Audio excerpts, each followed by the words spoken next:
Vampires. This is an ancient race. Since the beginning of humanity, they have never stopped fighting with humans. In the face of ruthless vampires, humans are too weak to fight. At the critical moment of life and death, a group of demon-hunting clerics from the church stepped forward. They are all very powerful and skilled in killing vampires. The emergence of the demon-hunting clerics soon turned the tide of battle. The war finally came to an end. The church feared their power, so the bishop ordered them to be disbanded. Priest, one of the best demon-hunting clerics in the world, was relegated to civilian status. One day Priest was returning home as usual when he suddenly noticed someone following him. He turned around and easily subdued the man. Turns out, he's the local sheriff. He brought Priest some bad news. Just a few days ago, Priest's brother's house was attacked by vampires and they were tragically killed. Their daughter Lucy was taken captive, and her fate is unknown. Upon hearing the news, Priest rushed to the church and asked the bishop to reinstate him to the priesthood.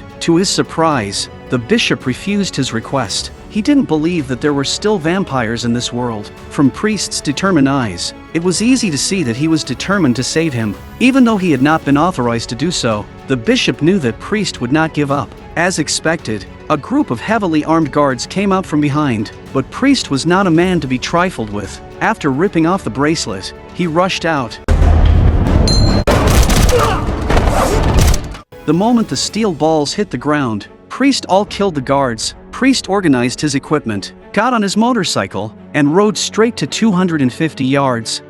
When he arrived at his brother's house, the house had already been devastated. The only thing left on the floor was a tattered family photo. The vampire, who had been silent for a long time, suddenly returned.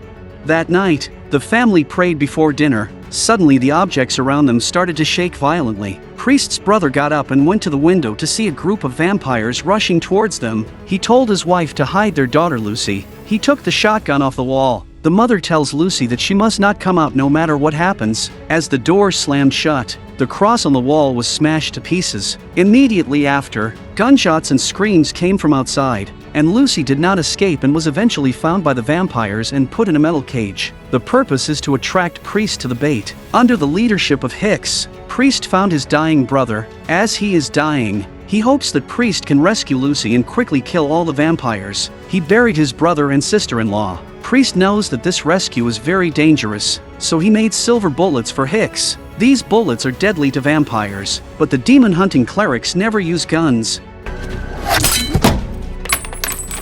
The bishop, on the other side, didn't stay idle either. He gathered his top clerics and ordered that Priest be brought back, alive or dead. Meanwhile, Priest followed the footprints to the vampire's secret base. Strangely enough, there were only a few guards here. Then they saw some people with shrunken pupils. These people had voluntarily been infected by the vampires and had become mutants. While Priest was questioning Lucy's whereabouts, several mutants suddenly attacked. The mutants threw a flying axe directly at Sickles, and Hicks threw the axe back at him. There were so many of them that Hicks crawled and fled outside. He was about to shoot when Priest came down from the sky. He said there was no need to waste bullets against these mutants. As the strongest demon-hunting cleric, Priest's skills were still sharp, and he cared for the mutants around him in a few seconds. He left one alive to ask Lucy's whereabouts. Under his questioning, the mutant did not reveal half of the information, but proudly pointed his finger at the sky. The sun was about to set. Without the restriction of sunlight, vampires will soon appear. Darkness fell, and real vampires burst out of the basement.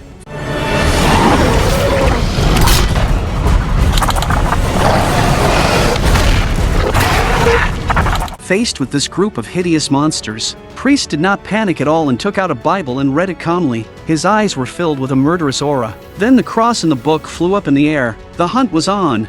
These vampires were so blind that they didn't know they faced the most powerful demon-hunting cleric. Priest pulled out his silver dagger and stabbed the vampire in the chest. When the last vampire saw his power, it turned around and left the scene in fear. The mutant was trembling with fear and was about to tell Lucy's whereabouts when the vampire returned to kill him. And, of course, it was killed.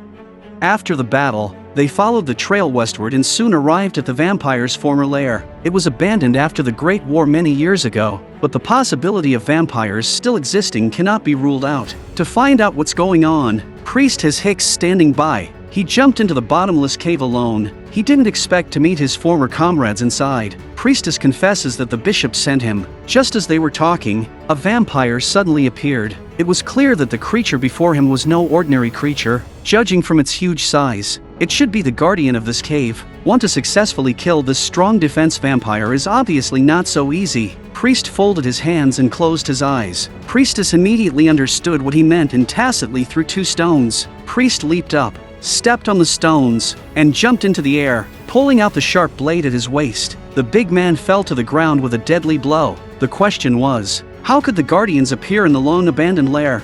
They were surprised to find that the cave had been rebuilt somehow. It was big enough to hide an army of vampires. So where have all the vampires gone? Late at night, there was a violent vibration from the train station. Strangely enough, no train should be at the station at this time of night. The old janitor came outside with a lamp and saw a train approaching rapidly. The old superintendent went to check it out, but a black shadow suddenly emerged and took his life. It turned out to be a train full of vampires. The man in the house sensed something outside. Unfortunately, he had already become the vampire's night snack before he could see clearly. By now, the town outside had turned into a sea of fire. Vampires were attacking humans everywhere. A peaceful town had turned into a hell on earth. It was like a feast for this man. He waved his arms, enjoying the excitement of the killings, but his pleasure was suddenly interrupted. He turned around and looked. It turned out to be 3 demon-hunting clerics. The bald man copied the scimitar and showed off his kung fu. He just got close. He was sent flying by a fatal punch, leaving a deep wound on his body, and died violently on the spot. It turns out that this arrogant man was also a demon-hunting cleric. During an operation years ago, Black Hat was captured in a cave. The vampire queen wanted to use him to counter the demon-hunting cleric. The queen used her own blood to completely dehumanize Black Hat. His strength was also greatly enhanced.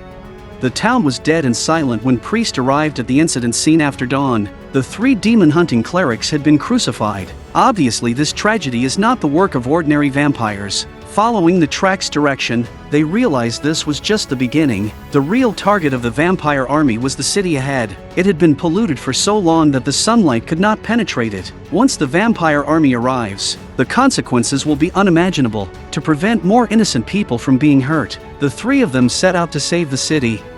This woman is simply too handsome. In order to stop the vampire army's death train, she drove a heavy motorcycle all the way, followed by a large group of mutants. In the face of the chase, Priestess a rapid drift. A mutant fell off the motorcycle on the spot. After escaping from the pursuit, Priestess places a bomb in front of the train. At this point, the mutant rushed up. A battle of good versus evil is about to take place. The Priestess folded her hands. First blood.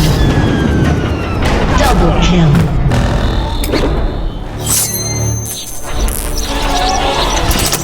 Triple kill. Quadra kill. Pentakill. Aced. Perfect curtain call for the show, but the detonation device was destroyed. Looking at the bombs on the ground, a new plan flashed in Priestess's mind. On top of the train, a battle is about to break out. Black Hat was also Priest's comrade. Black Hat is different from ordinary vampires. He has no fear of the sun, and the blood of the vampire queen has enhanced his combat power. In this situation, Priest was no match for him, and after a few moves, he was kicked off the train. Hicks on the train was also in trouble. He inadvertently broke into the incubation room. The vampires hanging upside down in the train car are stirring. Suddenly a vampire breaks out of its shell, and Hicks takes it out with a shot from a secret silver bullet. The sound of the shot wakes up more vampires. Hicks saw the situation is not good, quickly fled the train car, locked the door, and Lucy is locked up here. That's when there's movement from under the floor, and Priest re-enters the train. Just as they're about to continue the pursuit, a group of vampires burst in. Hicks shot holes in the roof of the car with his gun. The strong sunlight shines in, which pushes the vampires back. Lucy was right before them, but unfortunately, the powerful Black Hat came down from the sky and kicked Hicks off the train. Within a few rounds, Priest was stabbed through the shoulder and nailed to the wall, and before Black Hat leaves, he sets a fire, leaving Priest to fend for himself. On the train's roof, Black Hat is ready to bite Lucy and make her one of the vampires, but just as he was about to do so, a cross dagger flew over and hit Black Hat directly in the neck. priest leaps to his feet and grabs his daughter, who has fallen off the train. The father and daughter were in danger. At the moment of life and death, priestess rode a motorcycle loaded with bombs and rushed over.